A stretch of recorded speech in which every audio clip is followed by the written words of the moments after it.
আসলে সুস্থ থাকার জন্য আমি প্রতিদিন একটি ডিভাইস ব্যবহার করি, যে ডিভাইসটি দিয়ে খাবারগুলো পিউরিফাই করা যায় বা দূষণমুক্ত করা যায়, দূষিত পদার্থ থাকলে সেগুলো নিষ্ক্রিয় করে দেওয়া যায় বা বের করে দেওয়া যায়। হ্যাঁ, তো আমি আজকে আপনাদেরকে দেখাবো কিভাবে ডিভাইসটা ব্যবহার করা যায় বা কিভাবে নিয়ম, সেটা আমি আজকে আপনাদেরকে দেখাবো।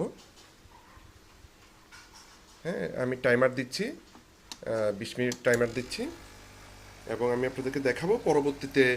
এগুলো হচ্ছে আপনার মাছ আর কি। হ্যাঁ, এগুলো এই পাবদা মাছ থেকে কী বেরোচ্ছে আমি আপনাদেরকে দেখাবো। টাইমার শেষ, তো আমরা একটু দেখি আসলে কি বের হয়েছে মাছ থেকে। আমরা এগুলো সবগুলো দেখি। হ্যাঁ, এখানে প্রচুর টক্সিন বা বিষাক্ত পদার্থ বেরিয়েছে, দেখেন আপনারা। এই ঠিক আছে, এই দেখেন। তো এভাবে যদি আপনারা পিউরিফাই করে ব্যবহার করতে পারেন তাহলে আপনারা সুস্থ থাকতে পারবেন। ভিডিওটি উপকারী মনে হলে শেয়ার করবেন, বিস্তারিত জানতে আমার সাথে যোগাযোগ করবেন। ধন্যবাদ, ভালো থাকবেন।